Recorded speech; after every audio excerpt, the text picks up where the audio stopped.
Bonjour à tous. Aujourd'hui, quand on parle d'isolement et de solitude, on pense avant tout aux personnes âgées, ce qui est tout à fait logique. Mais il ne faut pas oublier que les personnes en situation de handicap souffrent elles aussi de cet isolement. Beaucoup souhaiteraient avoir une vie sociale plus épanouie, mais leur handicap demeure un frein à cet épanouissement. C'est d'ailleurs le cas de Maryse. À plus de 40 ans, elle vit toujours seule et ne demande qu'une seule chose: rencontrer du monde, discuter et pratiquer une activité, bref, avoir une vie normale. Regardez son portrait.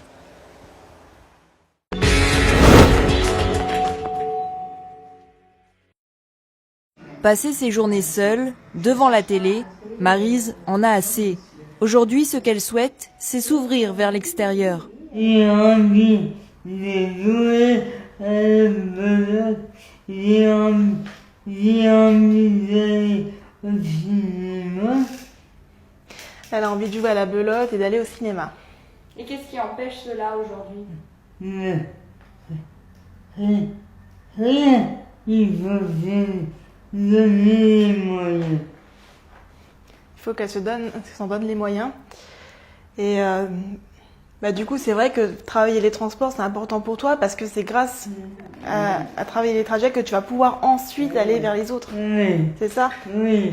En effet, depuis bientôt 1 an, Maryse est entourée par 2 bénévoles de l'APF, l'Association des paralysés de France, avec qui elle s'est fixé un objectif: devenir autonome dans les transports en commun. Du coup, on a décidé que dans un premier temps, on accompagnerait Maryse dans les transports pour aller à la Part-Dieu. Donc on a travaillé plusieurs semaines sur le trajet pour aller à la Part-Dieu, sachant qu'on ne prend que le tramway parce que le métro lui fait un petit peu peur pour l'instant à cause des ascenseurs qui peuvent tomber en panne. La présence des bénévoles a permis à Maryse de sortir un peu de cet isolement, même si ses difficultés d'élocution la freinent encore dans cet épanouissement. C'est une vraie leçon de vie d'être à ses côtés. On voit son courage, sa détermination. C'est vrai que c'est pas évident tous les jours, qu'on a des difficultés d'élocution, qu'on est en fauteuil. C'est pas évident de parler avec les autres, de rentrer en contact. Maryse souhaite également participer à la vie de son quartier. D'ailleurs, dans quelques temps, elle devrait intégrer le centre social proche de chez elle et ainsi pratiquer une activité avec des personnes valides.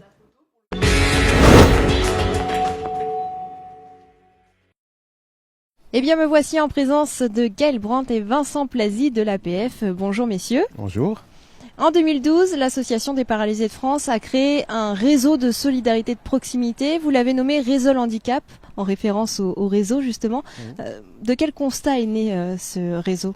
Alors Réseau Handicap est né du constat qu'on a fait auprès de nos adhérents qui nous ont exprimé fortement leur isolement social. Ils nous ont dit la grande difficulté qu'ils avaient pour créer des relations avec leur voisinage.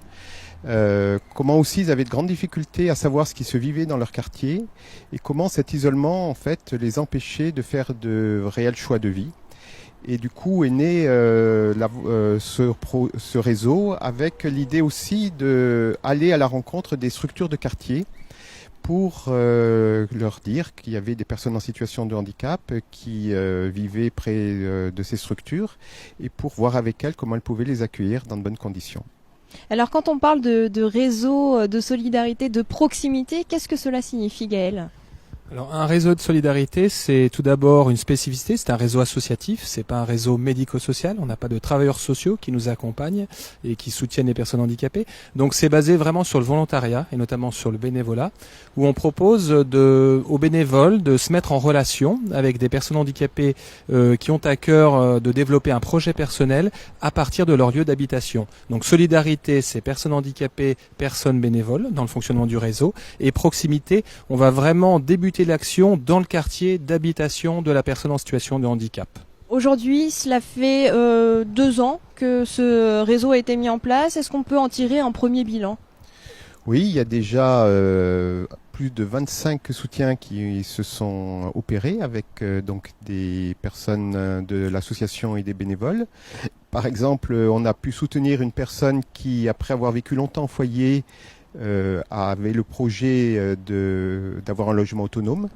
Et arrivé dans un quartier où elle avait beaucoup de mal à se créer un réseau de relations, grâce aux bénévoles, des démarches ont été faites et avec le centre social, elle s'est inscrite là, début septembre, pour des cours de dessin, par exemple. D'accord, donc ça lui a permis de connaître un peu son quartier et puis de s'insérer dans celui-ci. Voilà. Et de prendre le temps de faire toutes les démarches. Nos bénévoles, on leur demande bien de pouvoir agir avec la personne, de ne pas faire les démarches à la place des personnes. Donc c'est cette disponibilité bénévole qui est très importante pour que la personne se sente en confiance et puis découvre effectivement les ressources qu'il y a dans son quartier. Eh bien, merci à vous deux pour la présentation de ce réseau et vive longue vie à Réseau Handicap. Merci. Vous l'aurez compris, le but, l'objectif de ce réseau de solidarité de proximité, eh bien, c'est de permettre aux personnes en situation de handicap d'acquérir plus d'autonomie, mais aussi de s'intégrer dans la vie de leur quartier. Et c'est d'ailleurs le pari gagnant qu'a réalisé Raphaël grâce au soutien de 2 bénévoles de Réseau Handicap.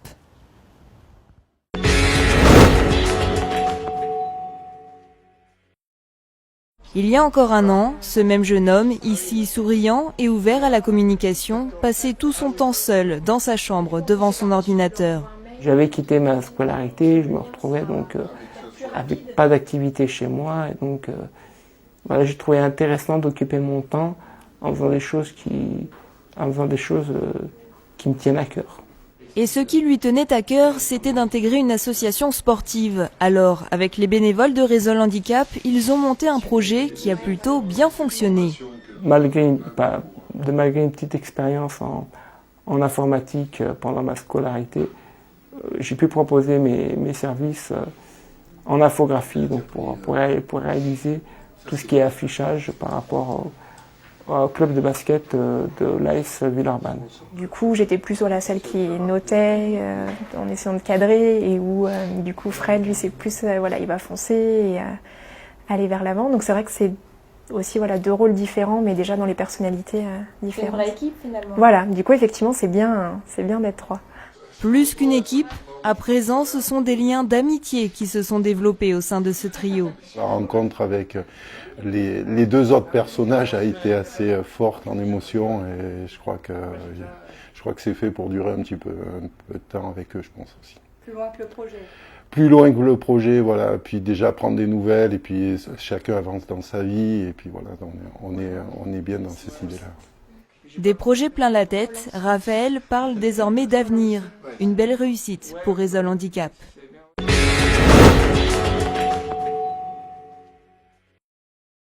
Direction à présent le CHU de Grenoble pour découvrir une plateforme d'appel d'urgence pas comme les autres.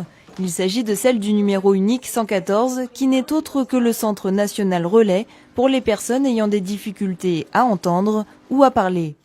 Aujourd'hui en France, 4 millions de personnes sont déficientes auditives et parmi elles, 450 seraient dans l'incapacité d'utiliser le téléphone. Est-ce que ces chiffres marquants ont été le point de départ d'une réflexion quant à la création du 114 ? C'est une réalité, c'est-à-dire qu'il y a une partie de la population française qui n'a pas accès aux appels urgents, donc c'était une grosse revendication et ancienne des usagers, des associations de sourds devenus sourds et malentendants, et ça rentre complètement dans le cadre de la loi de février 2005. Donc on est même un petit peu en retard pour mettre ça en place, mais c'est une obligation légale désormais de donner accès à tous les services d'urgence pour tout le monde. On aimerait savoir comment les agents présents ici réceptionnent les appels d'urgence des personnes sourdes, malentendantes ou même celles qui ont des difficultés à s'exprimer. Voilà. Alors effectivement, sur tout le territoire, on peut nous contacter aujourd'hui par SMS ou par fax. C'est l'usage en tout cas qui est en cours actuellement depuis le 14 septembre 2011. Concrètement, ça se passe comment ? Ça arrive en fait sur une solution informatique, grâce à une solution informatique sur les écrans de nos agents, sur la plateforme, et c'est traduit comme un mail. Donc ça arrive effectivement comme un mail et c'est traité par les agents en 2 temps. C'est-à-dire qu'il y a d'abord un décryptage de l'appel, vérifier effectivement qu'il s'agit bien d'une urgence, vérifier les coordonnées de la personne, vérifier le motif, et puis ensuite on passe à un autre niveau où il va falloir relayer un centre effecteur de France qui va prendre la responsabilité de se déplacer ou non, en fonction des éléments qu'on lui aura confiés. Et alors, il y a une particularité sur cette plateforme, c'est qu'il y a des agents entendants et des agents sourds. Pourquoi ? Oui, alors c'est une vraie force, je dirais, du service. Ça a été une volonté effectivement du service, ça a été une volonté du docteur Mongourdin et puis de tous les ministères aussi, toutes les personnes qui ont aidé et qui ont contribué à la mise en place de ce service, les associations aussi qui nous ont aidés. C'est une vraie force du service dans le sens où on va avoir des compétences, on va avoir besoin des compétences des agents sourds, notamment pour le décryptage aujourd'hui des SMS. Par rapport au français, le français écrit est différent, la syntaxe est différente de celle des personnes entendantes. Donc ça va être une vraie valeur ajoutée aussi de les avoir dans l'urgence pour effectivement par rapport à la subtilité du propos, tout de suite effectivement penser à tel message qui est en train de... Parce que voilà, si vous aviez juste un mot, un exemple de mot qui pourrait être difficilement détectable par une personne entendante classique... Sur du français littéraire plutôt. Ça pourrait même être votre adresse. L'adresse n'est pas forcément comprise. Je veux dire, dans un centre de réception, on n'aurait que des entendants, ou en tout cas, si vous allez au SAMU, ou si vous allez dans un centre au 18, on demande à la personne effectivement quelle est son adresse. Eh bien, sourd, son adresse n'est pas forcément perceptible. Après, on a besoin de la compétence également des entendants. Qui sont bilingues, ou on passe d'être bilingue d'ailleurs. Tout à fait, oui. Ça, c'est important. Et c'est aussi important d'avoir des agents entendants, pas seulement pour je dirais dans la dynamique pas seulement pour la spécificité du bilinguisme, mais c'est également important parce qu'il y a des personnes malentendantes qui, elles, sont tout à fait dans la culture oraliste et entendante et ont besoin de voir quelqu'un qui les entende. Donc, on a vraiment besoin de la spécificité et des deux profils de personnes. Alors, docteur Mongourdin, ce qu'il faut bien souligner, c'est que le numéro 114, c'est un numéro d'appel d'urgence national. C'est pas parce qu'il est à Grenoble que c'est réservé aux Grenoblois. C'est un service public qui est au même titre que le 15, le 17, le 18, les SAMU, les sapeurs-pompiers, la police nationale, la gendarmerie nationale. C'est un service qui couvre l'ensemble du territoire. Donc, où qu'on soit, on peut contacter le 114, pour dire appeler non téléphoniquement, mais contacter le 114, qu'on soit à Brest, Rennes, Béziers, Strasbourg ou Lille, ça fonctionne de partout et ça sera les pompiers de l'endroit où on se trouve ou la police de l'endroit où on se trouve ou le SAMU correspondant qui interviendront. Voilà, donc il faut que le 114 devienne un geste plus instinctif. Merci à vous deux pour la présentation de ce centre d'appel d'urgence. Merci beaucoup. Merci à vous.